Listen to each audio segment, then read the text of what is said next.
and welcome to Cheers to Fears, where we take horror films and turn them into drinking games. We're your two hosts. I'm Alex. And I'm Tucker. Today we will be making a drinking game for Don't Breathe, directed by Fede Álvarez and written by Álvarez and Rodo Sayags. Both of these people not only worked on the Evil Dead remake in 2013, but they are also working on the upcoming Texas Chainsaw Massacre movie. In Don't Breathe, friends Money, Rocky, and Alex are thieves that break into houses, but are generally more careful as they try not to go over a certain amount so they do not get caught for a larger offense in the court of law. They then find a perfect house to break into, that being the house of a blind man that has over 6 figures in cash.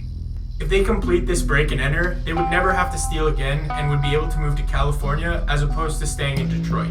When they arrive at the house, they learn that it is going to be harder to steal from the blind man as he has more secrets than they could have ever expected. Just a fair warning, there are spoilers ahead, so if you have not yet watched the movie, feel free to pause the video and watch the movie now, and consider using our drinking rules that will be posted on the screen. If spoilers are not an issue, if you have already seen the movie, or if you just want a refresher before watching the sequel, then let's continue as this video will be perfect for you. The first rule we have for each drinking game is death. If you see somebody die, you take a drink. The total number of deaths we counted for this film came to 5.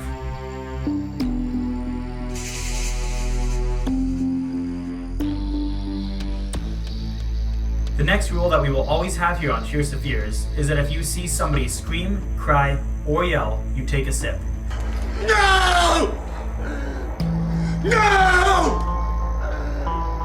No! For this movie, we concluded that there was a total of 15 screams, cries, or yells, so we took that number of drinks for this rule. This rule goes along with the title of the movie.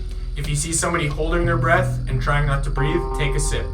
This occurred only 3 times in the movie, despite it being the title. Rule 4 is you're supposed to drink when any sense helps the old man.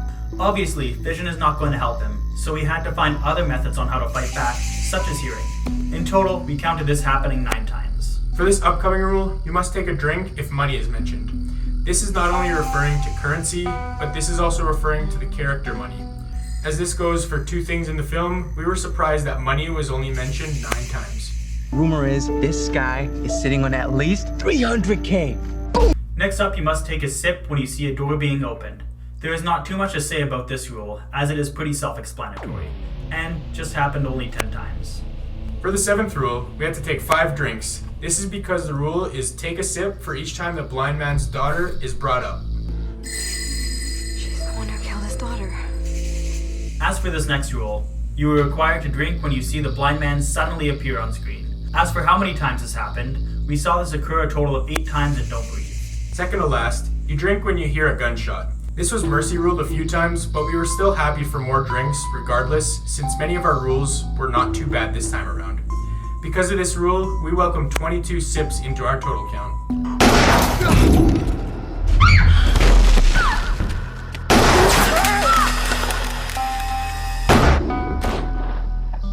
And finally, you are supposed to drink every time the dog appears on screen. We saw the dog owned by the old man 6 times to close out the total number of drinks for this movie.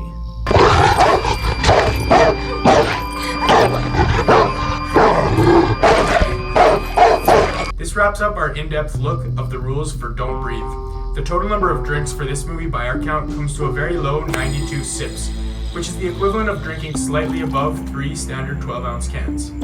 That number is based off of our 30 sip per can scale, and this is one of the easiest drinking games we have on our channel, if I would say so myself.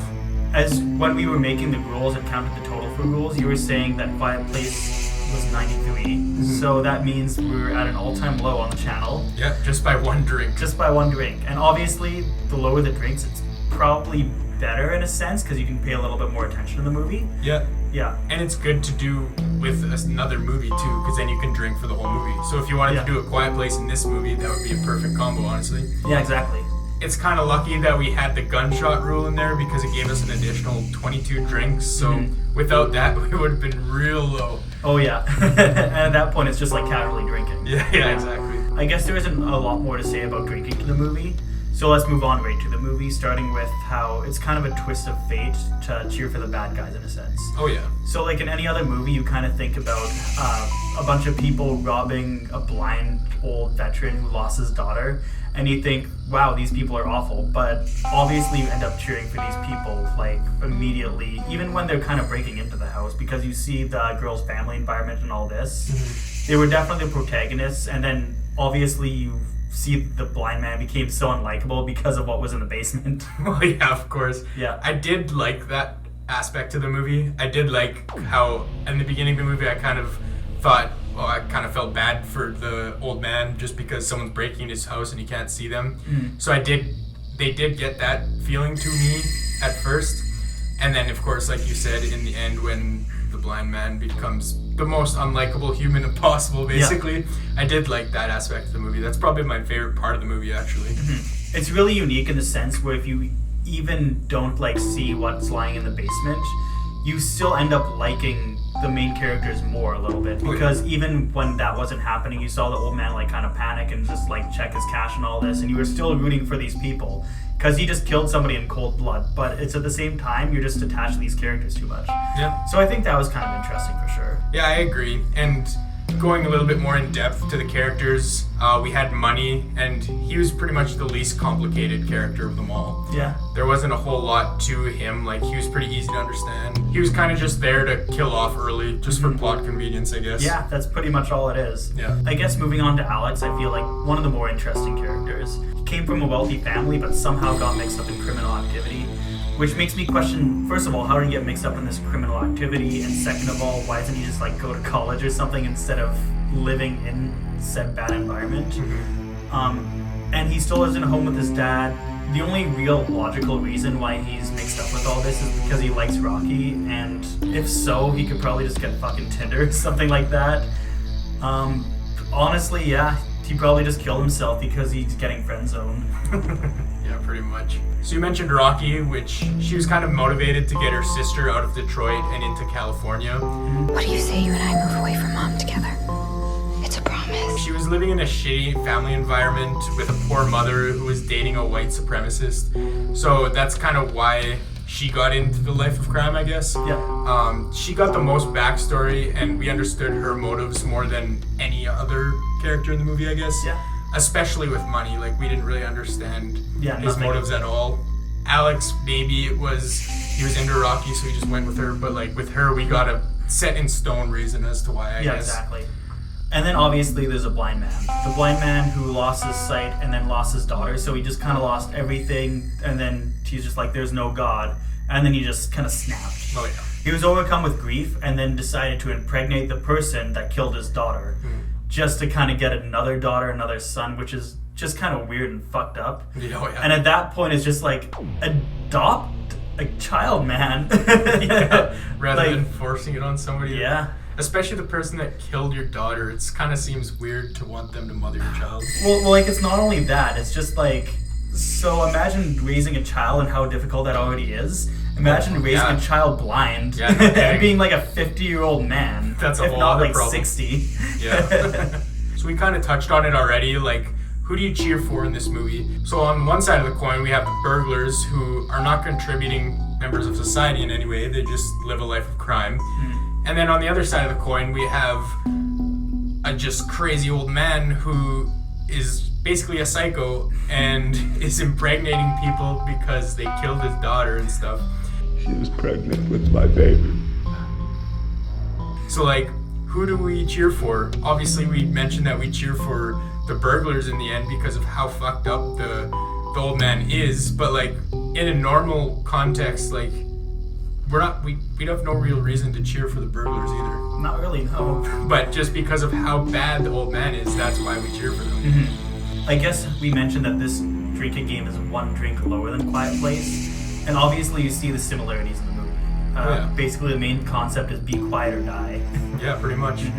In saying that, it had kind of a very similar context of Quiet or Die, but obviously like different storylines, like completely different storylines, able to interact with the outside.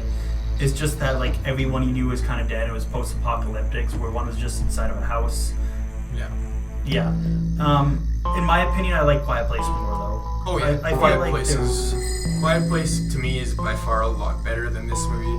Like, this movie's concept was there. It had a pretty good idea. Like, Yeah. it's kind of neat to think about a blind man being the antagonist of a horror film. And I don't know, they just didn't execute it as well as they could have, I think. Oh yeah, 100%. It like I said, it was a good concept, just not executed well. I mean, closing thoughts for myself, I feel like it's more or less of a thriller suspense as opposed to a horror movie. Yeah. And again, I enjoyed watching it the first time a lot more than the second because obviously you know what to expect when going into the second time. The first time, it was kind of a mystery. Just see what the old man had in his basement is not what you're expecting and all this. Yeah. I definitely enjoyed watching it the first time more than the second. Yep. So with all that out of the way, we have come to the award ceremony, where we award one not-so-lucky nominee, the Darwin Award.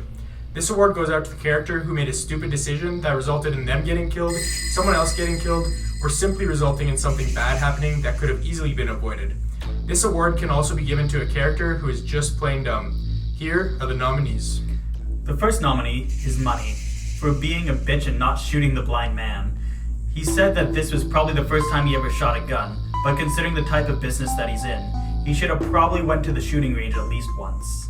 The only other nominee is Alex, for not double tapping better and for letting his guard down. Hey, Rocky, it's over.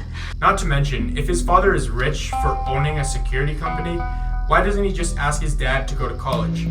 Instead, he feels like it's his best option to get involved with criminal activity and die doing so.